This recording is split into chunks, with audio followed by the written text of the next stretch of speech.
Eu sou Leandro Viana e chegamos ao penúltimo episódio dessa segunda temporada de Ruptura com uma revelação bombástica.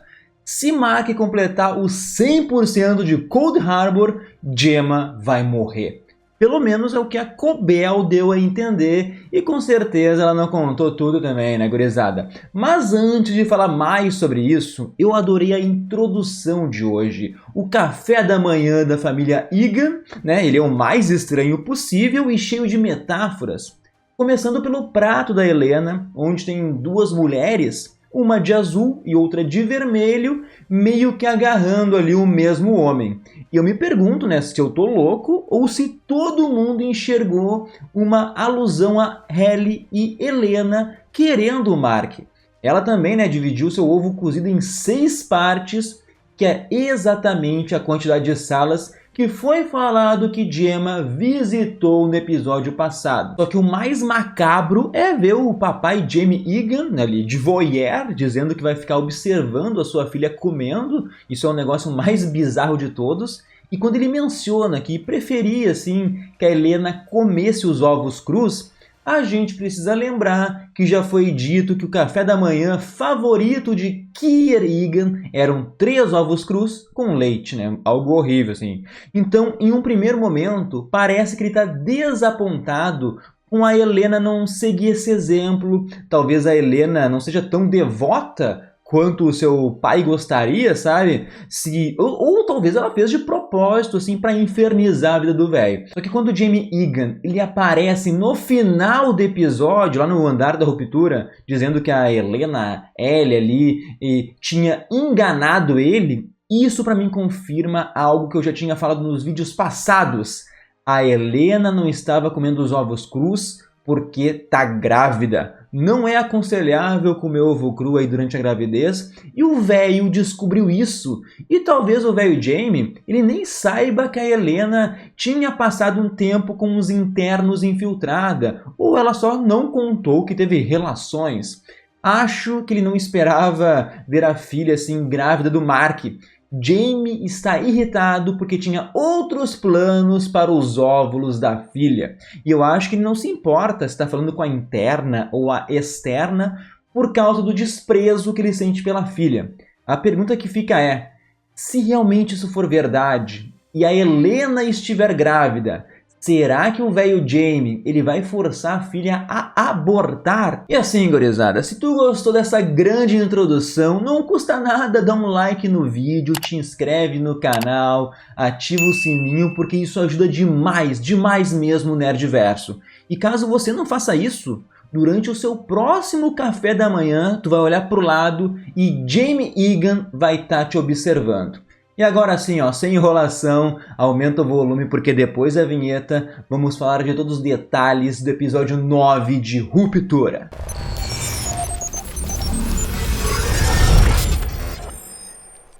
E ainda falando do café da manhã, a Helena mencionou assim, ó, estamos cuidando do Sr. Bailiff. Que se refere ali ao Irv, né? O Burt foi enviado para fazer o seu trabalho, dar um sumiço no Irv. O Burt deve ter sido informado pelo Sr. Drummond sobre as anotações e ele estava ali lendo tudo que o nosso querido Irv havia investigado. Desse jeito, o Burt fala, né? Precisamos dar uma voltinha e nisso começa o passeio do nosso trio. E sim, é trio porque o cachorrinho é a coisa mais fofa de todas. No caminho, o Burt até menciona que nunca machucou ninguém. Ele só levava as pessoas até um certo lugar, nunca perguntava assim, o que acontecia depois. Mas eu me pergunto se o Burt está envolvido no sumiço da Gemma, né? Ou no transporte dela para dentro da Lumon. Mas enfim, a gente tem uma grande história de amor. Porque o Burt, ele burlou o sistema, ele deu uma chance para o Irv sobreviver em algum outro lugar, porque ele comprou ali uma passagem de ida para fora da cidade. O Irv até perguntou se a Lumon não iria atrás do Burt, né, por ele não seguir as regras, mas parece que ele não se importou muito, até disse, né, que aceitou fazer a ruptura por sonhar que uma parte dele fosse inocente, livre dos pecados, mas essa parte inocente acabou se apaixonando pelo Irv interno. E novamente a gente tem a recriação daquela cena dos dois tocando suas testas igual aos internos. Com certeza não é o fim do Irving em Ruptura, a gente ainda precisa saber o que ele estava investigando, a Lumon, por quê, quem contratou ele, com quem o Irving se comunicava nos telefones, são muitas perguntas. Mas algo nas anotações do Irving estavam certas. A Lumon fazia pessoas desaparecerem. Eu me pergunto para vocês, para onde iam essas pessoas? Será que elas simplesmente foram mortas? Ou será que foram levadas para Lumon e transformadas em fantoches, funcionários, sei lá, vivem naquele andar de testes igualzinho a Gemma? Mas para mim, o craque do jogo foi Milkshake e hoje eu aprendi assim, ó, como xingar alguém de forma elegante. Agora eu sempre vou falar assim, ó, devore feculência, né? Genial, assim, esse jeito de mandar alguém comer merda, tá ligado? O Milkshake atingiu o limite depois de ser desrespeitado o dia inteiro. Ele decidiu que não ia mais ser ali o cachorrinho do Sr. Drummond, né? E ficar naquele complexo de inferioridade. E tipo assim, quando o Drummond fala pro Milkshake que ele tá usando uma palavra desnecessariamente complexa, eu entendi que o Milkshake percebeu que aquelas reclamações dele usar palavras grandes e difíceis não estavam sendo feitas pela senhorita Wang, e sim pelo filho da mãe do próprio Drummond. A senhorita Wang, ela sempre falou na cara o que incomodava ela. Eu entendo que esse momento de fúria do Milkshake é porque ele mandou a guria pra viver longe pra caramba, mano. Mandou pra Noruega, longe dos pais. Ele foi cruel com ela. E ainda fez a Wang quebrar o próprio joguinho do Kier. Então essa foi a minha interpretação. Comentem se vocês entenderam isso ou não, tá? Mas uma coisa que todos vão concordar, assim, ó, foi maravilhoso ver o Milkshake falando que a culpa do Mark não ter ido trabalhar era somente do Sr. Drummond. Sério, assim, ó, que atuação genial de Tramell Tillman nessa temporada aí, é digna de M, meus amigos. E ainda teve aquela ligação do Mark, onde ele fala que não vai trabalhar, quer tirar um dia de folga, porque simplesmente, cara, trabalho é só um trabalho. E isso deixou o Milkshake emocionado, porque nessa temporada o Milk, ele mostrou que para ele trabalho é vida, não existe um equilíbrio. E isso meio que bateu nele, sabe? Ele tá há tempos e tempos aguentando assim microagressões para permanecer em uma posição de liderança e toda hora é menosprezado. Então o Milkshake até fica observando aquele quadro que é um iceberg, como que dizendo pra gente que estamos vendo só a pontinha do problema. Sério, assim, ó, eu quero muito ver Milkshake se libertando e indo contra Lumon, né? E essa frase do Mark, sabe? Que trabalho é só trabalho, cara, ela vire a nova filosofia de vida de Milkshake. E antes de falar do final, deixa eu aproveitar para fazer um convite para vocês, para todos participarem do Clube Nerdverso. Nós temos planos a partir de R$ 4,90, porque vocês ajudam a gente aqui, ó, a manter a qualidade do canal, a trazer mais vídeos. E os membros têm vários benefícios, tá? Tem sorteios de prêmios todo mês, vocês fazem parte do grupo do Whats, que a gente fala sobre séries, filmes todo dia. O nome de quem faz parte do clube, de quem acredita no projeto, tá sempre aqui do ladinho, ó. Muito obrigado a todos vocês, tá? E eu vou deixar o link na descrição desse vídeo para quem quiser fazer parte do Clube Nerdverso. É basicamente virar um membro do canal, gurizada. Então, ó, vamos lá, vamos ajudar a gente a fazer muitos mais vídeos. E eu tô adorando ver que os internos estão se tornando assim, ó, cada vez mais parecidos com seus externos, conforme as coisas ruins vão acontecendo com eles. Isso só mostra que, no final das contas, eles são as mesmas pessoas. A Gretchen, por exemplo, né, falou a verdade, contou pro marido, pro Dylan, que traiu ele com o seu interno, né? E daí o Dylan, ele vai lá e ameaça pedir demissão da Lumon caso a esposa continuasse com os encontros. Então Gretchen faz o quê? Decide acabar com esse relacionamento, né? E pô, foi lindo ver a inocência do Dylan pedindo a sua esposa em casamento, e antes ele até pergunta, né, pô, o externo ficou feliz por nós, cara? É muito inocente. Mas daí a Gretchen, ela vai embora, e o Dylan dá um grito agudo, meu, que mesmo sendo algo triste, eu dei risada daquela situação, me perdoem, e tudo isso fez o Dylan interno ficar mais amargurado. Ele meio que foi cruel com a Hayley depois, então ele começa a se comportar igual ao seu externo, e ele acaba fechando o ciclo, fazendo a mesma coisa que o externo faria. Ele pede demissão da Lumon, né? Então, acredito que não seja tão fácil ir embora da Lumon, caso não seja o desejo da Lumon. E sim, eu deixei para o final a coisa mais importante de todas, com a Cobell levando a Devon e o Mark para as famosas cabanas de parto. Mas em primeiro lugar, a gente precisa falar sobre a senhora Cobell, a senha que ela usou. Ela disse, né? Senhorita Marsha White, 9º andar, estou procurando um dedal de ouro. E essa frase é referência à série Twilight Zone, em especial ao episódio 34 da primeira temporada, que tem o mesmo nome desse episódio, né?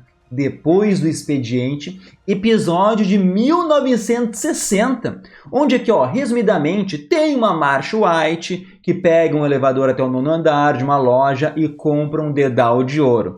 Daí quando ela tá indo embora, ela vê que o dedal tá arranhado assim e vai reclamar com o gerente, que diz que nunca existiu um 9º andar naquela loja. Mas assim, ó, esse episódio em específico mostra um mundo que manequins eles podem se tornar humanos por um mês, assim, e depois retornam e trocam de lugar com outro manequim. E essa era a hora de Marsha retornar à sua vida de manequim. E a gente consegue, assim, ver várias relações entre o episódio e Ruptura. Mas enfim, o que me pegou de jeito foi ouvir a Cobell dizer que a Devon era uma das do Jamie Egan, com a Devon fingindo estar grávida. Mano, logo veio o Jamie ali, deve ter engravidado muitas mulheres que são levadas para esse lugar para dar luz. Isso é uma loucura. Talvez aquela clínica de fertilização até esteja envolvida em um esquema tipo assim, ó, de engravidar mulheres usando o esperma do velho Egan, mano. Imagina que loucura a gente descobrir que várias pessoas aleatórias na verdade, são filhos do Jamie. E eu já tinha levantado aqui, ó, a possibilidade do Sr. Drummond e da Natalie deles serem Egans bastardos.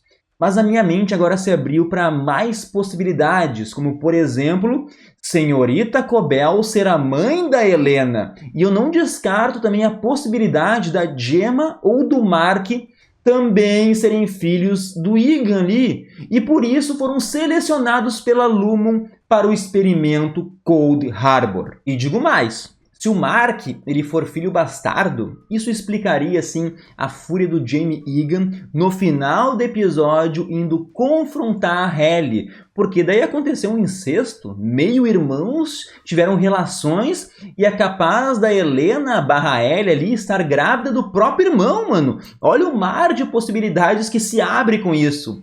Talvez a senhorita Cobell vá contar alguma dessas verdades para o Mark na cabana ali.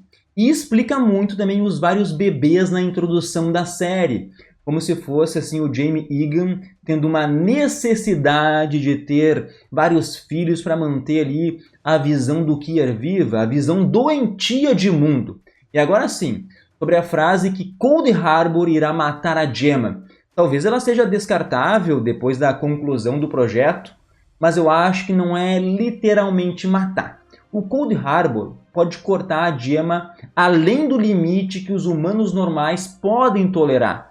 Talvez essa experiência apenas destrua a mente da Gemma, a personalidade da Gemma que a gente conheça, que as memórias dela sejam apagadas, e daí não vai mais existir a Gemma, e sim apenas talvez uma senhorita Casey ou algo parecido. Resumindo a ideia aqui, ó, a morte não é algo físico, mas sim apagar para sempre a personalidade externa, que era algo que eu já mencionei aqui nos vídeos passados. Mas o porquê disso, eu não sei, tá? Talvez seja para substituir a personalidade da Gemma por outra pessoa, talvez transferência da mente de alguém para aquele corpo. Sim, ó, são muitas possibilidades, além das várias que eu já trouxe ao longo da semana, tá? Mas algo é certo, eu quero ver o Mark invadindo a Lumon para resgatar a Gemma. Precisamos disso, né? Até porque quero ver também se a Halle conseguiu decorar aquele monte de direita, esquerda, direita. Nossa, impossível, eu diria. Imagina o Mark vendo lado a lado, Halle e Gemma. Isso pode desencadear algum tipo de fusão, ali, um colapso na reintegração do Mark, porque são as mulheres que o interno e o externo amam, elas juntas. Será que em algum momento o Mark vai ter que escolher entre a sua esposa Gemma ou a Halle, a mulher que pode estar grávida de um filho dele, sabe? Meus amigos, assim, ó, eu quero saber, na verdade, quantos filhos o velho Egan realmente tem, né? O velho escroto ali. E só para fechar meu pensamento, lá na primeira temporada foi dito que uma interna engravidou no trabalho. Agora eu tô começando a ficar desconfiado de tudo. Vai que foi o velho Egan também, tá? Quando eu pensava que o episódio passado era o fundo do poço da podridão dos Egans, a gente recebe essa possibilidade. Mas comentem o que vocês acharam do episódio em si, o que esperam da reta final. Semana que vem acaba a temporada, gurizada. Mandem as teorias de vocês, a gente se encontra no próximo vídeo por aqui. Não se esqueçam de ouvir o podcast no Nerdverso, estamos fazendo sobre Demolidor lá. Mas é isso aí, meus queridos. Tchau, tchau.